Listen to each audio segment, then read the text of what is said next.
ଯେଉଁ କୃଷକମାନେ ବିନା କୀଟନାଶକ ପ୍ରୟୋଗ ଦ୍ୱାରା ଚାଷ କାର୍ଯ୍ୟ କରନ୍ତି ସେମାନଙ୍କର ମୁଖ୍ୟ ପ୍ରସଙ୍ଗ ହୁଏ କୀଟପତଙ୍ଗ ଆକ୍ରମଣର ନିୟନ୍ତ୍ରଣ।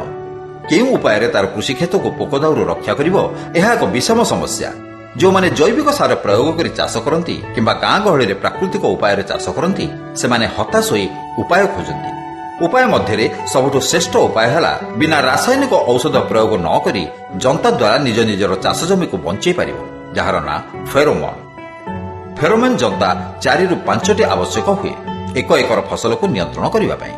ଫେରୋମନ ଯନ୍ତା ବିଭିନ୍ନ ପ୍ରକାର ଅଛି, ଯଥା ଫେରୋମନ ମ୍ୟାଟ୍, ଯିଏ ଫଳ ଚାଷ ପାଇଁ ପୋକକୁ ନିୟନ୍ତ୍ରଣ କରିଥାଏ। ଦ୍ୱିତୀୟଟି ଫେରୋମନ ଡେଲ୍ଟା, ଯେଉଁ କୃଷକ ଭାଇମାନେ ପନିପରିବା ଚାଷ କରନ୍ତି ସେମାନେ ଏହାକୁ ବ୍ୟବହାର କଲେ ବିଶେଷ ଭାବରେ ଉପକୃତ ହୋଇଥାନ୍ତି। ତୃତୀୟଟି ଫେରୋମନ ଷ୍ଟିକ୍। ଫେରୋମନ ଏକ ଯନ୍ତା ଯେଉଁଥିରେ କୃତ୍ରିମ ହର୍ମୋନ ବ୍ୟବହାର କରି କୀଟମାନଙ୍କୁ ଆକର୍ଷିତ କରାଯାଇ ଧରାଯାଏ।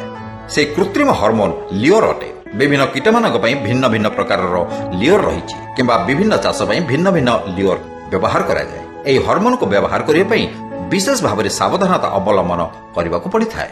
ହର୍ମୋନର ବାସ୍ନାରେ ଆକର୍ଷିତ ହୋଇ ଯେଉଁ କୀଟ ଧରାପଡ଼େ ତାକୁ ଅନୁସରଣ କରି ସେହି ଜାତିର କୀଟମାନେ ଧରାପଡ଼ିବାକୁ ଆସନ୍ତି। ତେଣୁ ଲିଓର ଲଗାଇଲା ବେଳେ ଧ୍ୟାନ ଦେବାକୁ ପଡ଼ିବ କେଉଁ କୀଟର ନାଶ କରିବାକୁ ପଡୁଛି। ଫେରୋମନ ଯନ୍ତାଟିରେ ମୁଖ୍ୟତଃ 3ଟି ଅଂଶ ଥାଏ।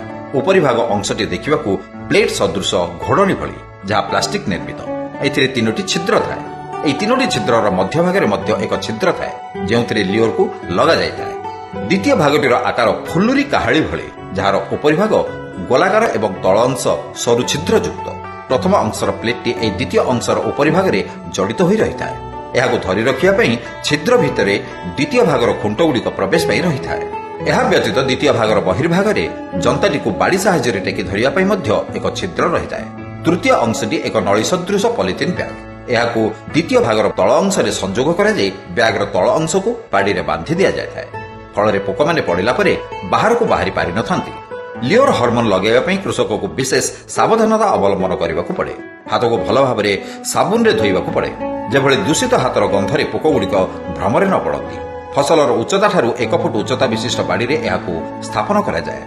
ତାଛଡ଼ା ଗୋଟେ ଫେରୋମନ ଯନ୍ତାର ଦୂରତା ଅନ୍ୟ ଫେରୋମନ ଦୂରତାର ପାର୍ଥକ୍ୟ 30ରୁ 40 ଫୁଟ ହେବା ଉଚିତ। ସବୁଠାରୁ ଗୁରୁତ୍ୱପୂର୍ଣ୍ଣ କଥା ହେଲା ପ୍ରତ୍ୟେକ ଦିନ ଧରାପଡ଼ୁଥିବା ପୋକକୁ ପରୀକ୍ଷା କରିବାକୁ ହୁଏ ଯେ ଯେଉଁ କୀଟ ପାଇଁ ଫେରୋମନ ଉଦ୍ଦିଷ୍ଟ ସେମାନେ ସେହି କୀଟ ନା ଅନ୍ୟ କୀଟ, ନଚେତ୍ ଉପକାରୀ କୀଟମାନେ ବି ଧରାପଡ଼ିଯାଆନ୍ତି। ତତ୍ସହିତ ପ୍ରତି 15 ଦିନରେ ଥରେ ଲିଓର ହର୍ମୋନକୁ ବଦଳାଇବା ଉଚିତ। ଯଦି ଉପକାରୀ କୀଟମାନେ ଧରାପଡ଼ନ୍ତି ତେବେ ଫେରୋମନ ଯନ୍ତାକୁ ବାତିଲ କରି କୀଟନାଶକ ଔଷଧ ପ୍ରୟୋଗ କରିବା ଶ୍ରେୟସ୍କର।